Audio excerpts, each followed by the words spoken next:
श्री राधे। आज हम इस वीडियो में स्तनपान करेंगे संतोषी माता व्रत कथा। सर्वप्रथम हम जानेंगे आज का पंचांग, उसके पश्चात सुनेंगे माता संतोषी की कथा। आज दिनांक है 5 जून 2026। दिन है शुक्रवार। आज का सूर्योदय का समय प्रातः 5:24। सूर्यास्त होगा साय 7:22 पर। चंद्रोदय रात 11:20 पर। चंद्रयास्त होगा शनिवार सुबह 9:15 पर। मास है अधिक ज्येष्ठ मास। पक्ष है कृष्ण पक्ष। तिथि पंचमी रात 1:20 तक। उसके बाद होगी षष्ठी। नक्षत्र है श्रवण। शनिवार सुबह 6:03 तक। उसके बाद घनिष्ठा नक्षत्र होगा। योग है ब्रह्म सुबह 9:42 तक। उसके बाद होगा इंद्र। दिशा शूल है पश्चिम दिशा। राहु काल है सुबह 10:30 से दोपहर 12 तक। आइए अब स्तनपान करते हैं माता संतोषी की कथा। एक बुढ़िया माई थी। उसके 7 बेटे थे। 6 कमाने वाले थे जबकि एक निकम्मा था। बुढ़िया 6 बेटों की रसोई बनाती, भोजन कराती और उनसे जो कुछ जूठन बचती वह 7वें को दे देती। एक दिन वह पत्नी से बोला, देखो मेरी माँ को मुझ पर कितना प्रेम है। वह बोली, क्यों नहीं, सबका जूठा जो तुमको खिलाती है। वह बोला, ऐसा नहीं हो सकता, मैं जब तक अपनी आंखों से न देख लूं मान नहीं सकता। बहू हंस कर बोली, देख लोगे तब तो मानोगे। कुछ दिन बाद त्योहार आया। घर में 7 प्रकार के भोजन और चूरमे के लड्डू बने। बेटा अपनी माँ को परखने के लिए सिर दर्द का बहाना बनाकर अपने सिर पर पतला वस्त्र ओढ़कर रसोई घर में सो गया। वह कपड़े में से सब कुछ देखता रहा। 6 भाई भोजन करने आए। उसने देखा माँ ने उनके लिए सुंदर आसन बिछाकर नाना प्रकार की रसोई परोसी और आग्रह करके उन सबको जिमाया। वह सब कुछ देखता रहा।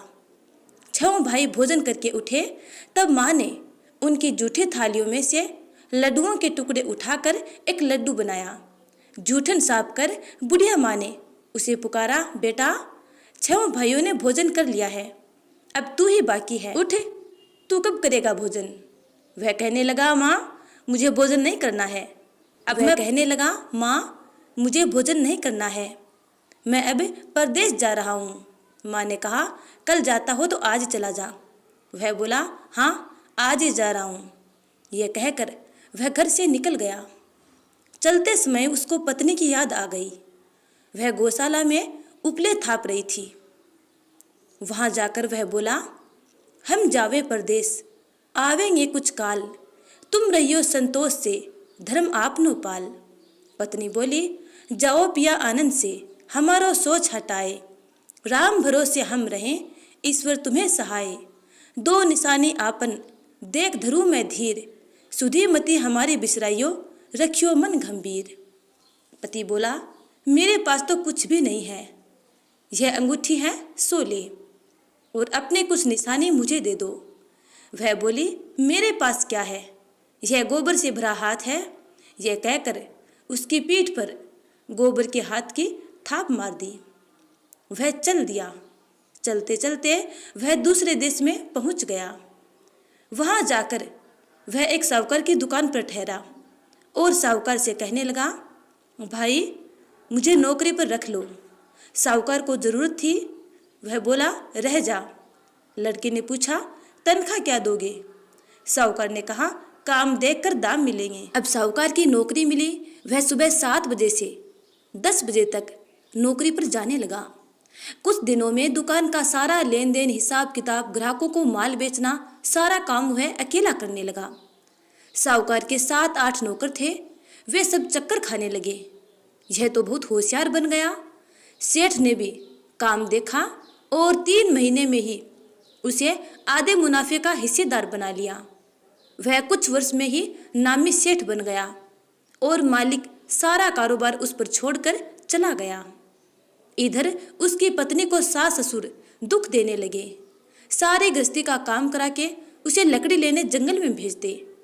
इस बीच घर के आटे से जो भूसी निकलती उसकी रोटी बनाकर रख दी जाती और फूटे नारियल की नारेली में पानी। एक दिन वह लकड़ी लेने जा रही थी। रास्ते में बहुत सी स्त्रियां संतोषी माता का व्रत करती दिखाई दी। वह वहां खड़ी होकर कथा सुनने लगी और पूछा, बहनों, तुम किस देवता का व्रत करती हो और उसके करने से क्या फल की प्राप्ति होती है? यदि तुम इस व्रत का विधान मुझे समझा कर कहोगे तो मैं तुम्हारा बड़ा एहसान मानूंगी। तब उनमें से एक स्त्री बोली, सुनो, यह संतोषी माता का व्रत है। इसके करने से निर्धनता, दरिद्रता का नाश होता है और जो कुछ मन में कामना हो सब संतोषी माता की कृपा से पूरी होती है। तब उसने उससे व्रत की विधि पूछी। वह भक्ति ने स्त्री बोली, 1.25 आने का गुड़ चना लेना, इच्छा हो तो 5.25 आने का लेना या 1.25 रुपये का भी सहूलियत के अनुसार लाना। बिना परेशानी और श्रद्धा व प्रेम से जितना भी बन पड़े सवाया लेना। प्रत्येक शुक्रवार को निराहार रहकर कथा सुनना। इसके बीच क्रम टूटे नहीं, लगातार नियम का पालन करना। सुनने वाला कोई ना मिले तो घी का दीपक जला उसके आगे या जल के पात्र को सामने रखकर कथा कहना। जब तक कार्य सिद्ध ना हो नियम का पालन करते रहना और कार्य सिद्ध हो जाने पर व्रत का उद्यापन करना। 3 मास में माता फल पूरा प्रदान करती है। यदि किसी के ग्रह खोटे भी हों तो भी माता वर्ष भर में कार्य सिद्ध करती हैं। फल सिद्ध होने पर उद्यापन करना चाहिए, बीच में नहीं। उद्यापन में 2.5 सेर आटे का खाजा तथा इसी परिमाण से खीर तथा चने का साग करना। 8 लड़कों को भोजन कराना, जहाँ तक मिले देवर, जेठ, भाई बंधु के हो, न मिले तो रिश्तेदारों और पास पड़ोसियों को बुलाना। उन्हें भोजन करा यथाशक्ति दक्षिणा दे माता का नियम पूरा करना। उस दिन घर में खटाई न खाना। यह सुन बुढ़िया के लड़के की बहू वहां से चल दी। रास्ते में लकड़ी के बोझ को बेच दिया और उन पैसों से गुड़ चना ले माता के व्रत की तैयारी कर आगे चली और सामने मंदिर देखकर पूछने लगी, यह मंदिर किसका है? सब कहने लगे, संतोषी माता का मंदिर है।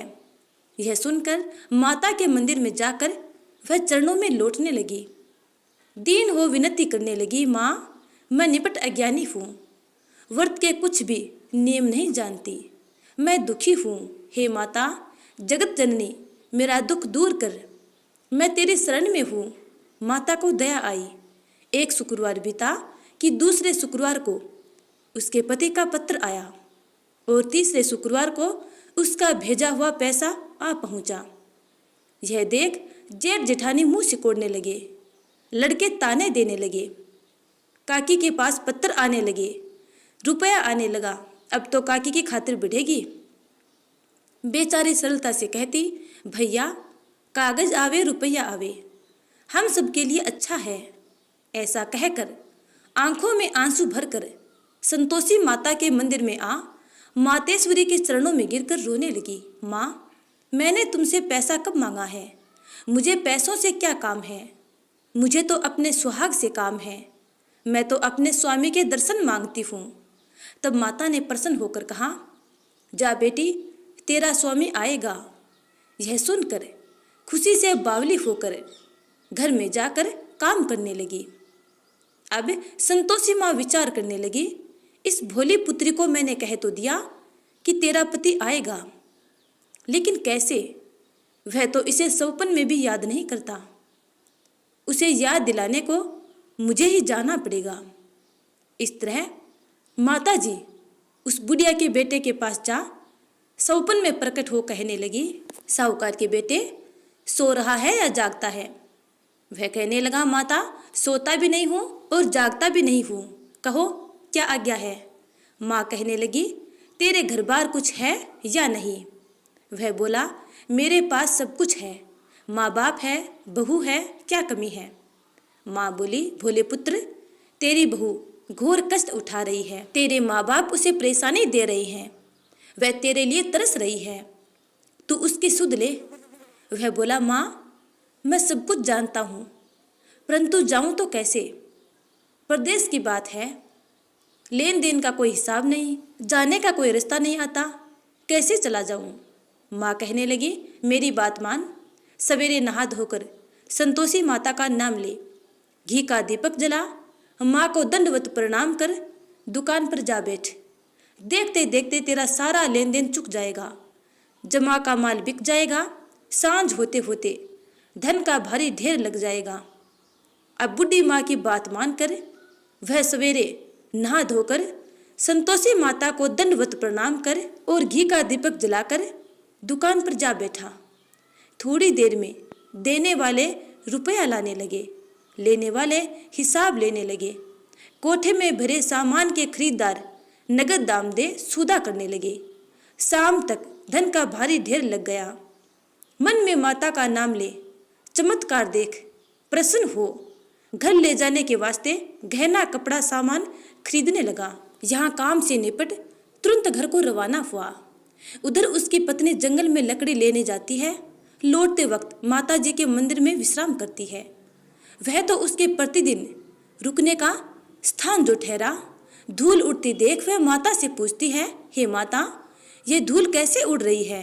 माता कहती है, हे पुत्री, तेरा पति आ रहा है। अब तू ऐसा कर, लकड़ियों के 3 बोझा बना ले। एक नदी के किनारे रख दे, दूसरा मेरे मंदिर पर, वह तीसरा अपने सिर पर। तेरे पति को लकड़ियों का गट्ठर देख मुंह पैदा होगा। वह यहाँ रुकेगा, नाश्ता पानी खाकर माँ से मिलने जाएगा। तब तू लकड़ियों का बोझ उठाकर जाना और चौक में गट्ठर डालकर जोर से आवाज लगाना, लो सासू जी, लकड़ियों का गट्ठर लो, भूसी की रोटी दो, नारियल के खेपड़े में पानी दो, आज मेहमान कौन आया है? माता जी से बहुत अच्छा कहकर वह प्रसन्न मन से लकड़ियों के 3 गट्ठर बनाई। एक नदी के किनारे पर और एक माता जी के मंदिर पर रखा और तीसरा अपने सिर पर। इतने में मुसाफिर आ पहुंचा। सूखी लकड़ी देख उसकी इच्छा उत्पन्न हुई कि हम यहीं पर विश्राम करें और भोजन बनाकर खा पीकर गांव जाएंगे। इस तरह रुककर भोजन बना, विश्राम करके गांव के लिए वह रवाना हुआ। सबसे प्रेम से मिला। उसी समय सिर पर लकड़ी का गट्ठर लिए वह उतावली सी आती है। लकड़ियों का भारी बोझ आंगन में डालकर जोर से 3 आवाज देती है, लो सासू जी, लकड़ियों का गट्ठर लो, भूसी की रोटी दो, आज मेहमान कौन आया है? यह सुनकर उसकी सास बाहर आकर अपने दिए हुए कष्टों को भुलाने हेतु कहती हैं, बहू ऐसा क्यों कहती है? तेरा मालिक ही तो आया है, आ बैठ, मीठा भात खा, भोजन कर, कपड़े गहने पहन, उसकी आवाज सुन।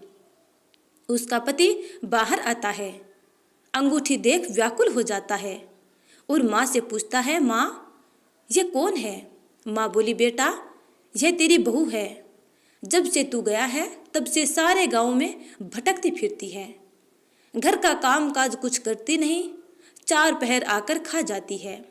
बेटा बोला, ठीक है माँ, मैंने इसे भी देखा है और तुम्हें भी। अब दूसरे घर की ताली दो, मैं दूसरे घर में रहूँगा। माँ बोली, ठीक है, जैसी तेरी मर्जी। तब वह दूसरे मकान की 3री मंजिल का कमरा खोल सारा सामान उसमें जमा कर देता है। एक दिन में राजा के महल जैसा ठाट बाट बन गया। अब क्या था, बहुत सुख भोगने लगी। इतने में शुक्रवार आया। उसने पति से कहा, मुझे संतोषी माता के व्रत का उद्यापन करना है। पति बोला, खुशी से कर लो। वह उद्यापन की तैयारी करने लगी। जिठानी के लड़कों को भोजन के लिए कहने गई। उन्होंने मंजूर किया, परंतु पीछे से जिठानी ने अपने बच्चों को सिखाया, देखो भोजन के समय खटाई मांगना, जिससे उसका उद्यापन पूरा न हो। लड़के जीवने आए, खीर खाना पेट भर खाया, परंतु बाद में खाते ही कहने लगे, हमें खटाई दो, खीर खाना हमको नहीं भाता, देखकर अरुचि होती है। वह कहने लगी, भाई खटाई किसी को नहीं दी जाएगी, यह तो संतोषी माता का प्रसाद है। लड़के उठ खड़े हुए, बोले, पैसा लाओ। भोली बहू कुछ जानती नहीं थी, उन्हें पैसे दे दिए। लड़के ठीक उसी समय हट से दुकान पर गए और इमली खटाई ले आए। और खाने लगे। यह देखकर बहू पर माताजी ने कोप किया। राजा के दूत उसके पति को पकड़कर ले गए। जेठ जेठानी मन माने वचन कहने लगे, लूट लूट कर धन इकट्ठा कर लाया है, अब सब मालूम पड़ जाएगा जब जेल की मार खाएगा। बहू से यह सब सहन नहीं हुआ। रोती हुई माताजी के मंदिर में गई। कहने लगी, हे माता, तुमने क्या किया? हंसाकर अपने भक्तों को रुलाने लगी। माता बोली, बेटी, तूने उद्यापन करके मेरा व्रत भंग किया है। वह कहने लगी, माता, मैंने कुछ अपराध किया है? मैंने तो भूल से लड़कों को पैसे दे दिए थे। मुझे क्षमा करो, मैं फिर से तुम्हारा उद्यापन करूँगी।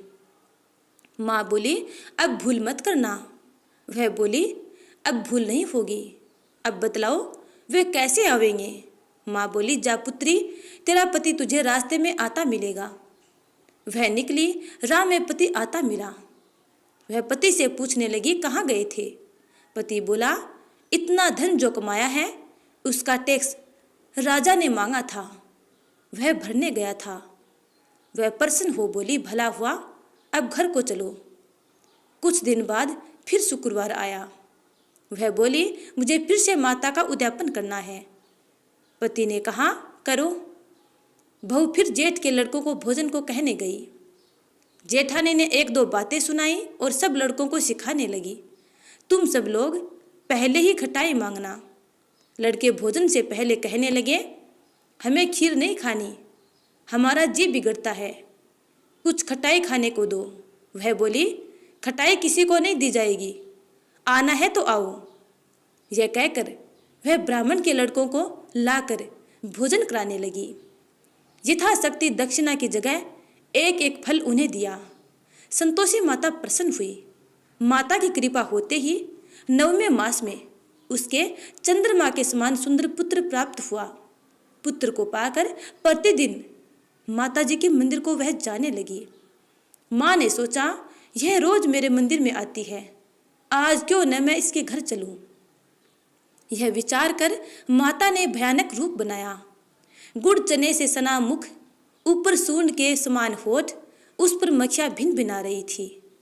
देहली पर पैर रखते ही उसकी सास चिल्लाई, देखो रे, कोई चुड़ैल डाकिन चली आ रही है, लड़कों इसे भगाओ, नहीं तो किसी को खा जाएगी। लड़के भगाने लगे, चिल्लाकर खिड़की बंद करने लगे। बहू रोशनदान में से सब कुछ देख रही थी। प्रसन्नता से पगली बन चिल्लाने लगी, आज मेरी माताजी मेरे घर आई है, वह बच्चे को दूध पीने से हटाती है। इतने में सास का क्रोध फट पड़ा। वह बोली, क्या उतावली हुई है, बच्चे को पटक दिया। इतने में माँ के प्रताप से सास को लड़के ही लड़के नजर आने लगे। बहू बोली, माँ, मैं जिसका व्रत करती हूँ यह संतोषी माता है।